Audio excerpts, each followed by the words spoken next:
Shalom Bapak Ibu, saudara-saudari dan adik-adik semua di mana saja berada. Saya Sylvester Layan, penulis renungan penyegaran rohani, saling mengingatkan saja. Ingin berbagi sesuatu tentang apa yang saya dapat pada hari Sabtu 28 November 2020 jam 3 pagi. Pesan yang saya dapat sebagai berikut. Mengungkap kekuatan nama Maria dan kekudusan Maria di hadapan Allah dan manusia.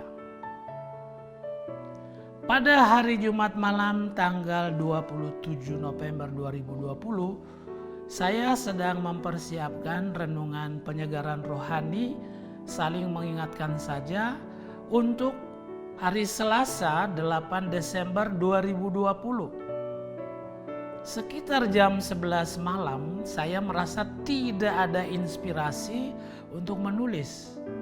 Maka saya putuskan untuk berhenti menulis dan pergi tidur.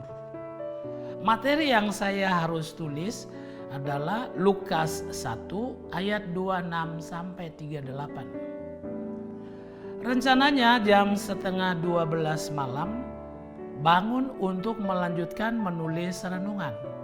Tapi ternyata tertidur sampai jam 1 pagi baru bangun.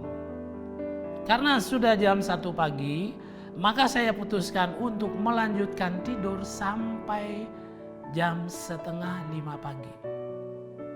Rupanya Tuhan punya rencana untuk saya harus menulis sesuatu tentang Bunda Maria. Pada jam 3 pagi hari Sabtu 28 November 2020, saya mendapat pencerahan tentang makna nama Maria dan kekudusannya. Semuanya ditampilkan dalam pencerahan itu, dan ketika bangun pagi, hati saya sangat bersukacita dengan apa yang baru saja saya terima saat tidur. Jam 6 pagi saya mulai menulis tentang pesan yang saya dapat 3 jam lalu. Dan luar biasa bahwa saya menulis dengan sangat lancar. Semua yang saya terima seakan-akan hanya menyalin saja. Pesannya ada 2, yaitu pertama tentang makna nama Maria. Dan yang kedua tentang kekudusan Maria. Pesan pertama, makna nama Maria. Maria terdiri dari 5 huruf. M, mengandung dan melahirkan. Sesungguhnya engkau akan mengandung dan akan melahirkan seorang anak laki-laki, dan hendaklah engkau menamai dia Yesus. Lukas 1 ayat 31. A, anak Allah. Ia akan menjadi besar dan akan disebut anak Allah yang maha tinggi. Dan Tuhan Allah akan mengaruniakan kepadanya takhta Daud bapa leluhurnya. Lukas 1 ayat 32. R, raja. Dan ia akan menjadi raja atas kaum keturunan Yakub sampai selama-lamanya, dan keturunannya tidak akan berkesudahan. Lukas 1 ayat 33. I, Immanuel. Sebab itu Tuhan sendirilah yang akan memberikan kepadamu suatu pertanda.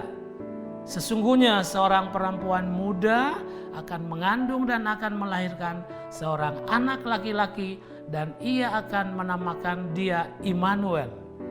Yesaya 7 ayat 14 dan Matius 1 ayat 23. A, abadi.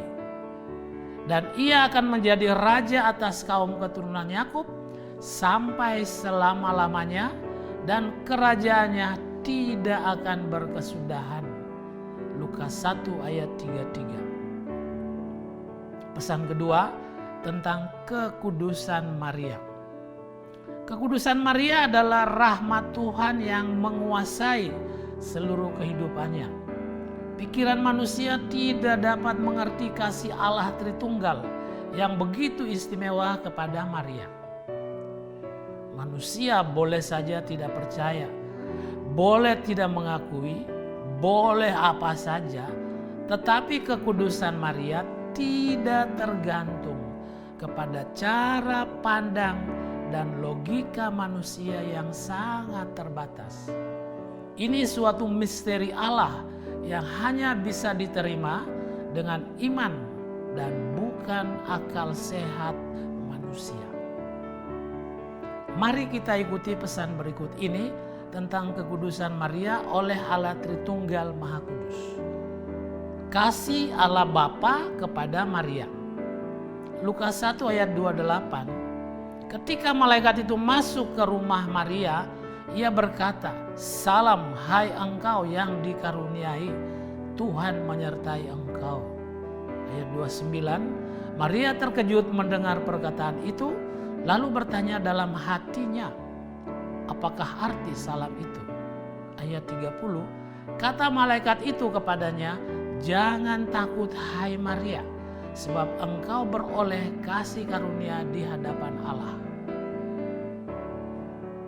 Sesungguhnya engkau akan mengandung dan akan melahirkan seorang anak laki-laki, dan hendaklah engkau menamai dia Yesus." Lukas 1 ayat 31.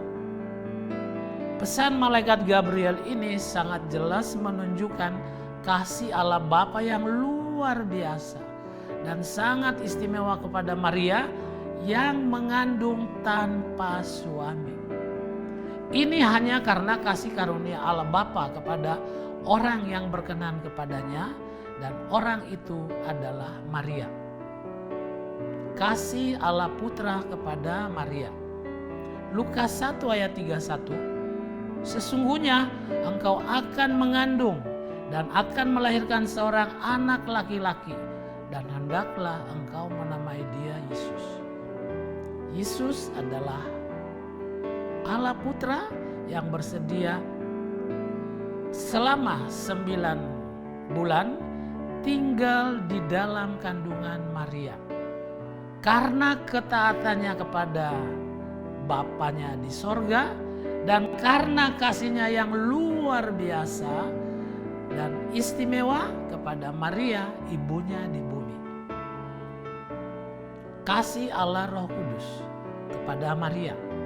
Lukas 1 ayat 35, jawab malaikat itu kepadanya, "Roh Kudus akan turun atasmu, dan kuasa Allah yang Maha Tinggi akan menaungi engkau. Sebab itu anak yang akan kau lahirkan itu akan disebut kudus, anak Allah." Disinilah keistimewaan Maria. Ia mengandung atas kuasa Allah yang Maha Tinggi dengan peran khusus dari Allah Roh Kudus. Inilah pesan yang saya dapat, bukan dari pikiran pribadi atau pengalaman kuliah teologi atau pendapat siapapun, tapi murni dari pencerahan pada tanggal 28 November 2020 jam 3 pagi. Tuhan memberkati kita semua.